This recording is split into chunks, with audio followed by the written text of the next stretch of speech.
I'll tell you what, I really do not have a press release or any prepared remarks.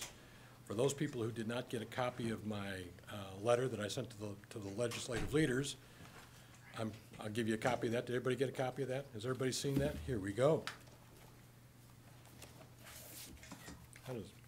Can you take one and pass them around? Excuse me, I'm sorry,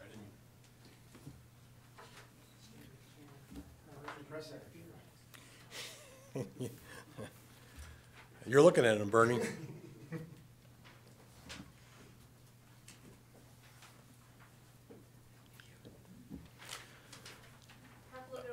I would just tell you a couple of things. Is that the first is, this is the second time in my 23 years as Auditor General that I've been in the Blue Room. Only the second time. I don't do press conferences. I don't do press releases. The last time I was here was in 2005, and it was regarding an audit I had just released on the Department of Central Management Services in the first Blagojevich administration, and it was not a very flattering audit, but they took a different point of view, and over the course of time, the Office of the Auditor General's point of view won out. So 10 years later, I'm going to do this. I'm going to do this now once every 10 years. I thought, this decision did not come overnight. I've been thinking about it for a while. It's on my own. Started thinking about it last summer, and it seemed that this was the right time to leave. I have 3 children, 2 who live in Seattle.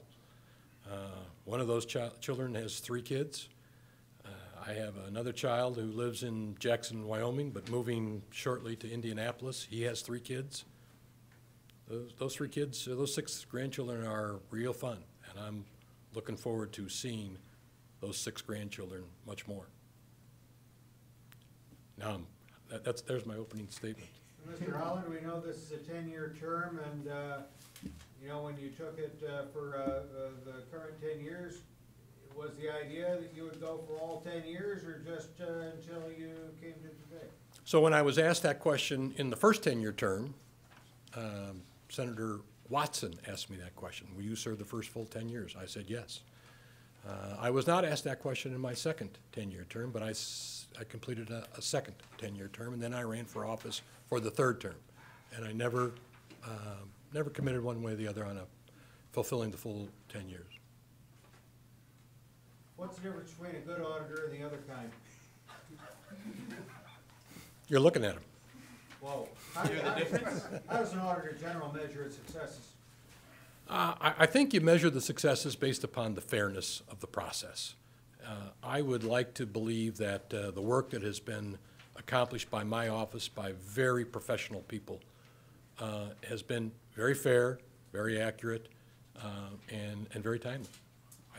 Bill, if I recall, the last time you did this in '06, it's because you issued, was it CMS? Yes.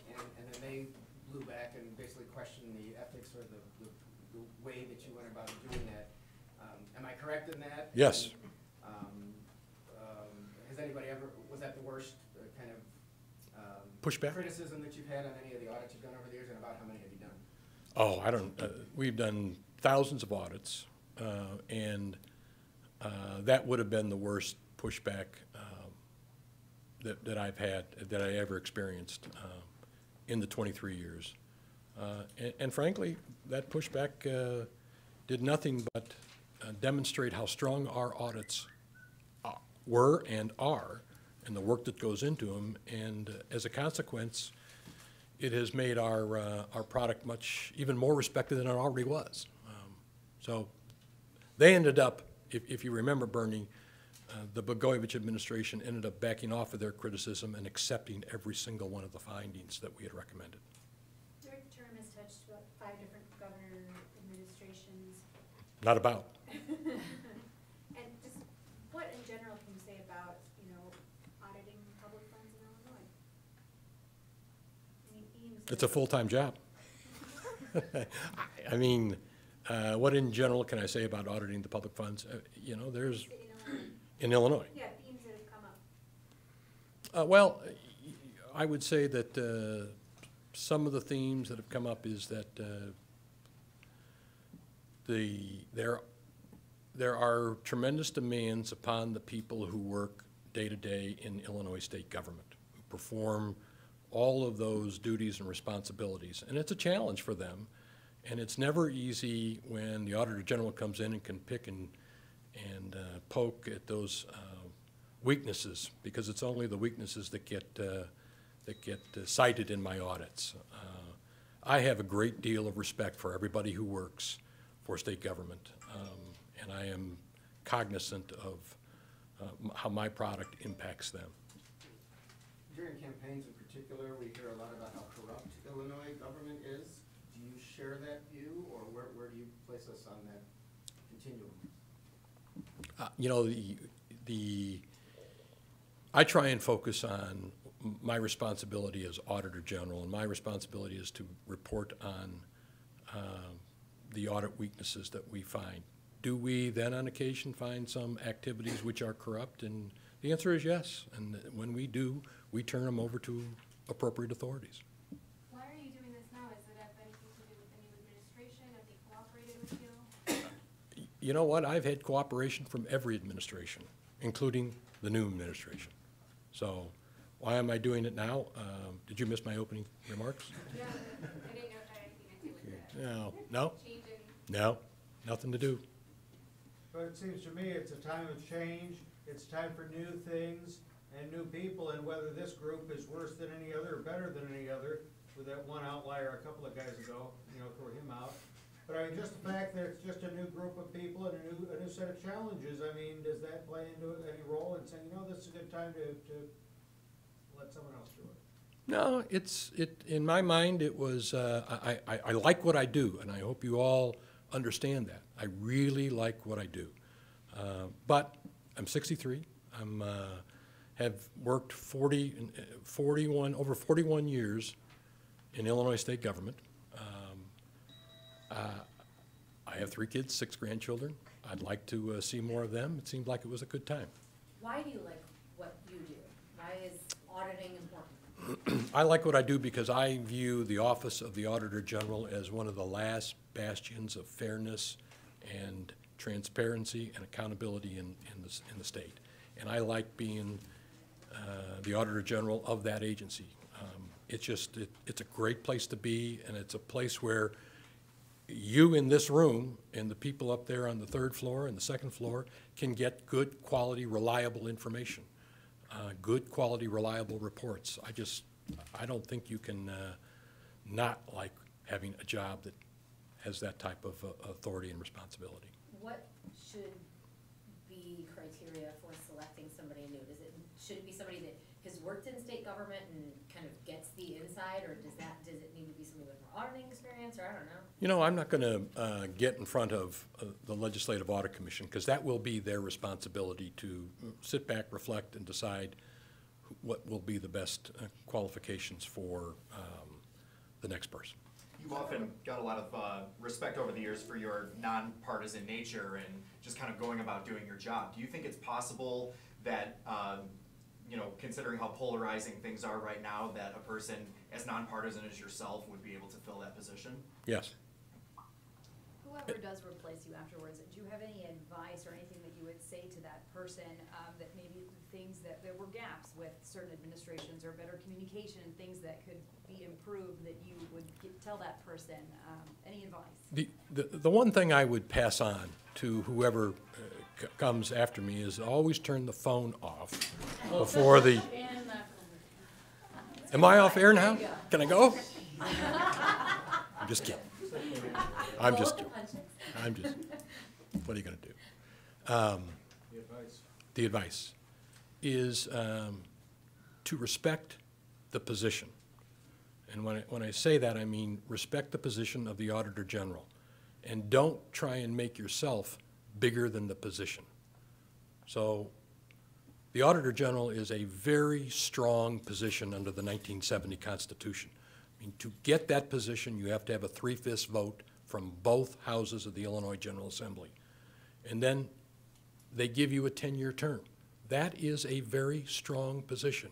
It allows the person in that office to take the long view on government and not to be subjected to the whims of what's happening this week or this month or last month. You take the long view, and it makes a big difference, and that's the position. If you try and make yourself bigger than the position, you're going to end up with some pitfalls. That's why you don't see much of me around here. I do the job, and once every 10 years, I come here. Do you plan to stay in the state? You said you want to spend time with your grandkids. Yeah, Springfield specifically? I've been in Springfield for the last 40 years, since 1974. I'll probably stay in Springfield for a while, but I will probably using some of those bonus miles I have on my Capital One account.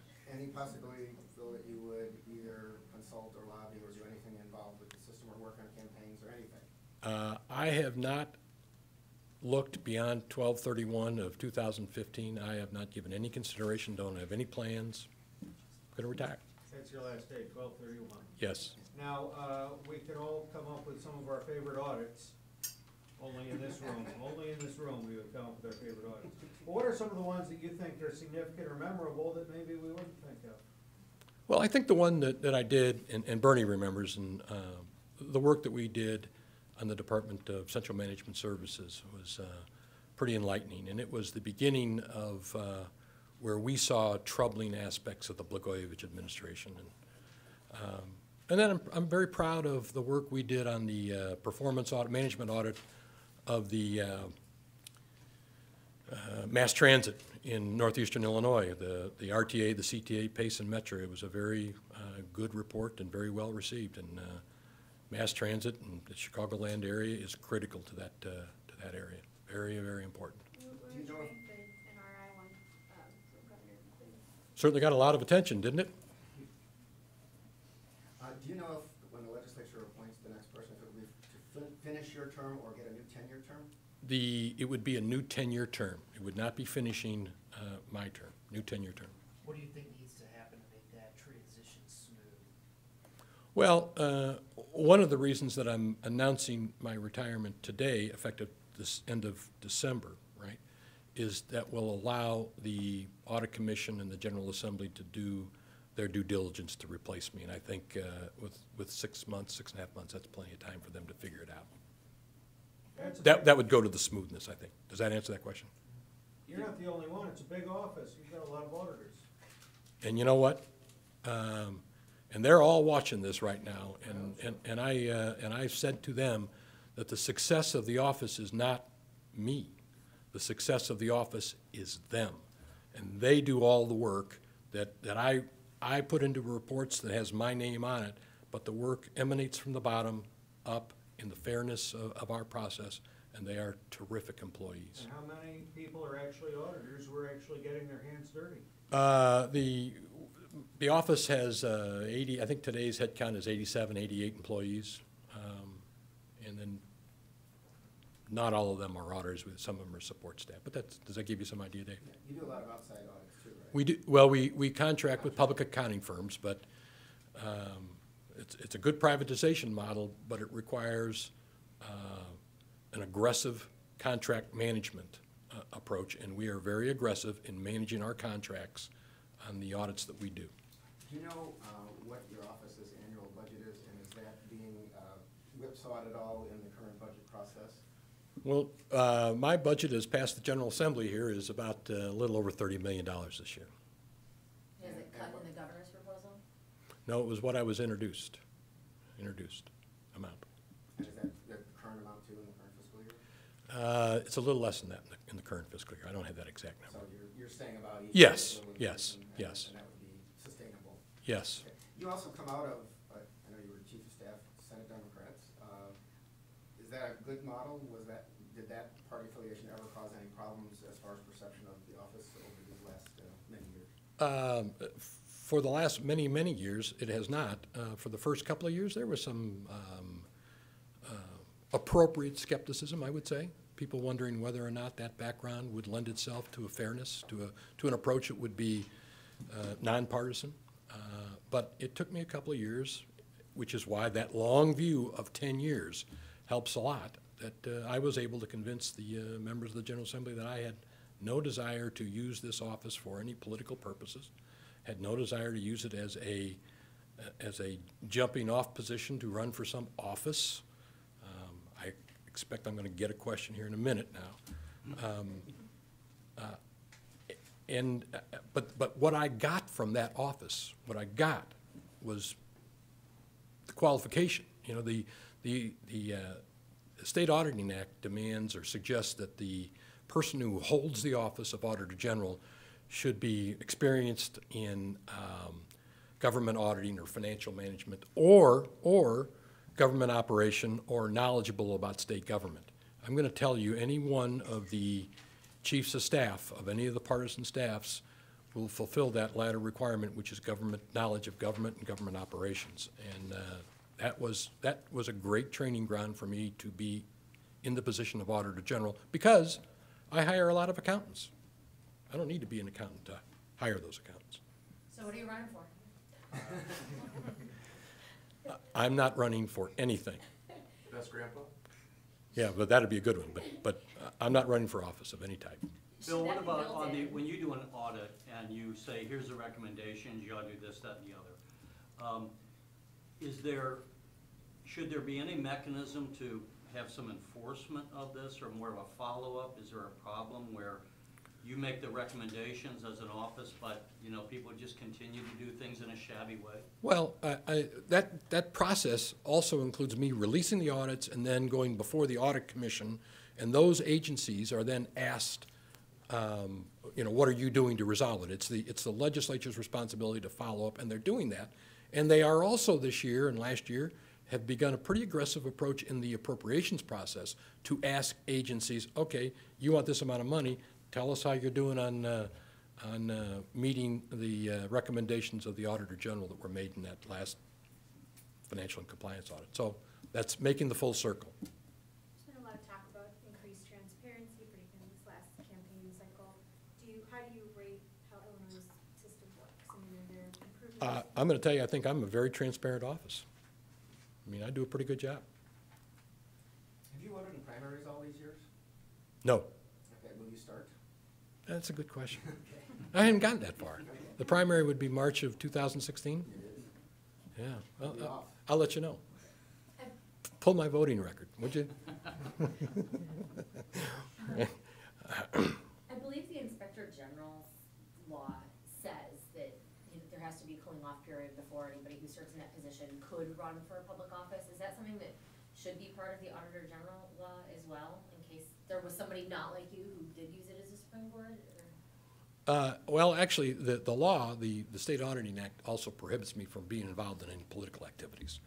So I am prohibited by statute already. So that's in there. In your current job? Yes. Not after retirement? Right. And do you have any recommendations for any revision in ethics law for the state based on what you've seen? Didn't come prepared for that question. So, So December 31st, you let us know? yeah, December 31st, I'll let you know. What about, I mean, I feel like when I read audits, it constantly. Right before you fall asleep? No comment. All right. But no, well, some of them are good. They're all good. They're all very well done. But they frequently will say, or it seems like agencies will rebut it and say, we didn't have money to do this. We couldn't help it. We couldn't comply. So I don't know, how is that? Is it frustrating on your end to constantly say, agency, you didn't do this again, or to have this budget issue versus the law? Does the General Assembly need to take a harder look at things? That particular statement that you just suggested is that they say they don't have enough money or not enough personnel. That is something that is said in quite a few audits. And I would suggest that, and that comment is, we didn't meet the requirements that you tested us against because we didn't have enough people, didn't have enough money. I would suggest that that's something that both the Illinois General Assembly and the Chief Executive Officer of the state needs to pay very careful attention to. You cannot keep laying additional responsibilities on people in state government and assume it's just going to magically get done. You need to recognize that we keep laying additional work on, and headcount keeps going down. You calling for a tax increase? No, there's another way to do that, is you reduce mandates. You're just saying recognize. You gotta recognize it, you gotta make a decision. So there's roughly 87, 88 people in the office. What happens to their jobs when you retire? Are there certain people that whoever your successor is can bring into the office, or are their jobs secure? I would say, that all of the people that are really doing the work they're safe beyond belief. I mean, they have nothing to worry about, because I'm here and you're hearing good things about the work. It's because they've done the good work. Will there be some people who will leave and change? Yeah, there'll be some of that, but that'll be top level people. Were there That's- certain people that you were able to appoint when you were tenured a second time? Well, I'm gonna take you back to the first time. Okay. All right? It's 92. So when I came in 92, I didn't make any change in personnel for 1 year. And all of the people that I have in my management positions that have been with me since 1992.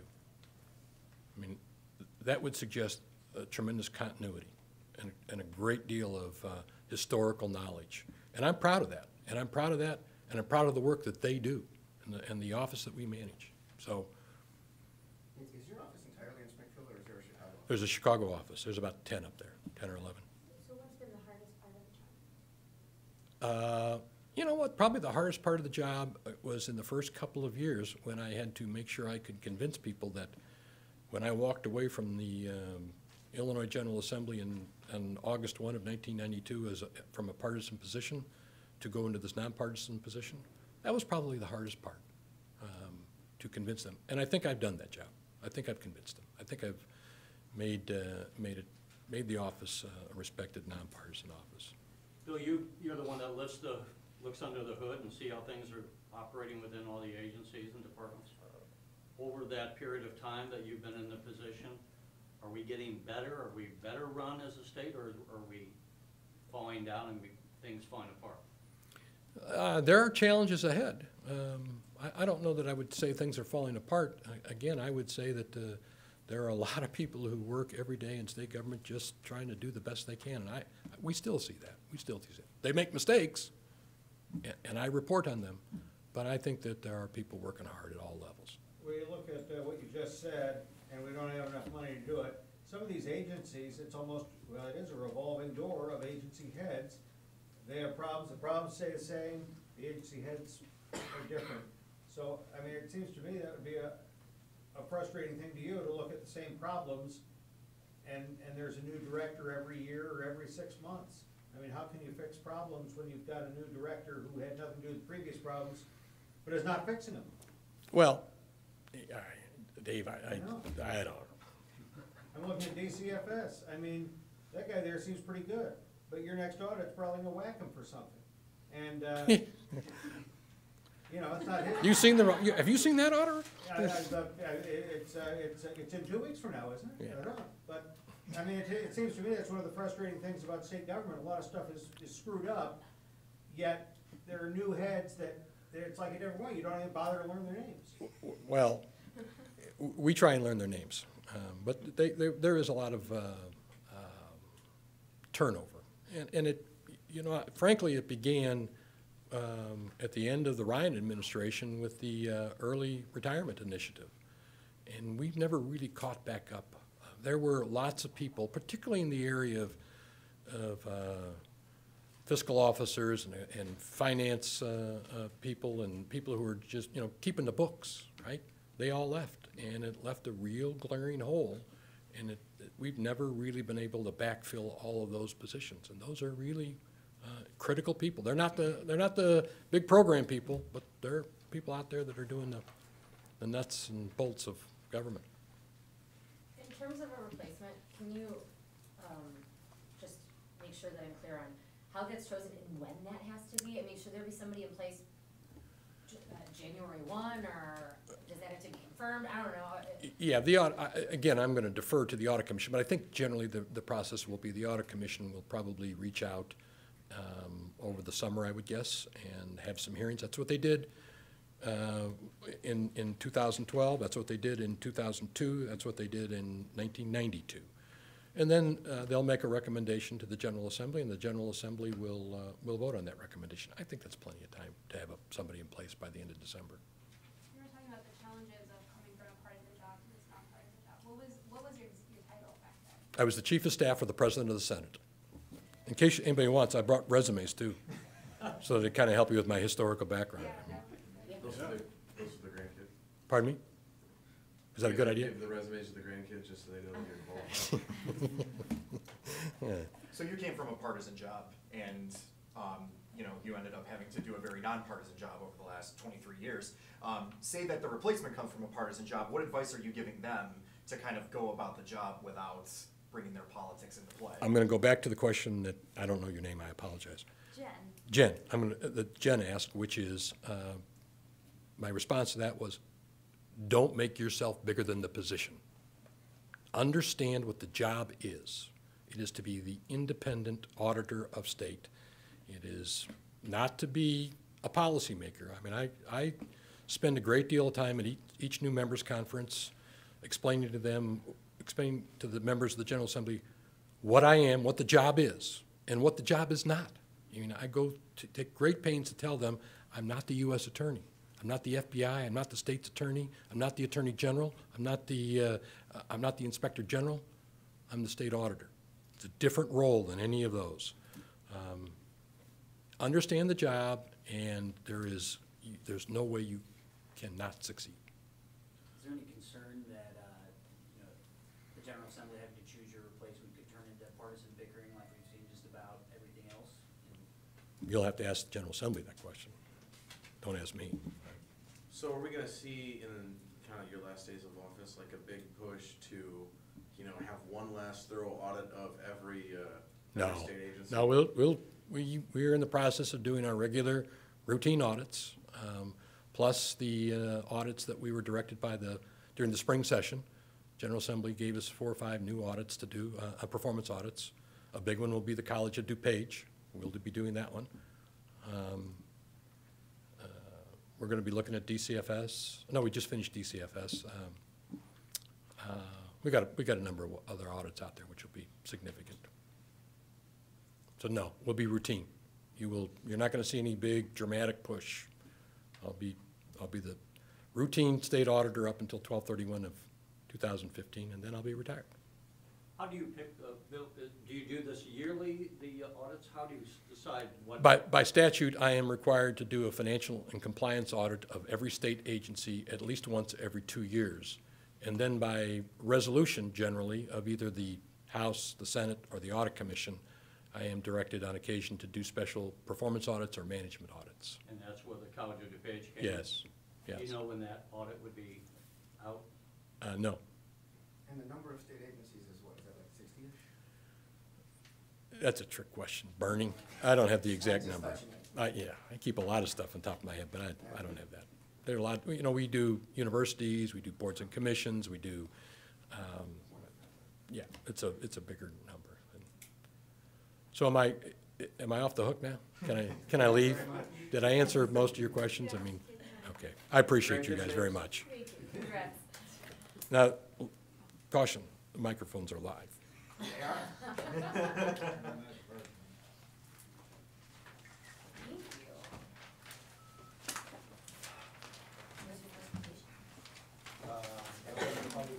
Where's your presentation? They're saying you're gonna go to an island on January 1, is that like Barbados? January 3rd, so you know a little bit, right? Taking on any new hobbies? Play golf in the spring. In winter. Thank you. I was finishing up a story.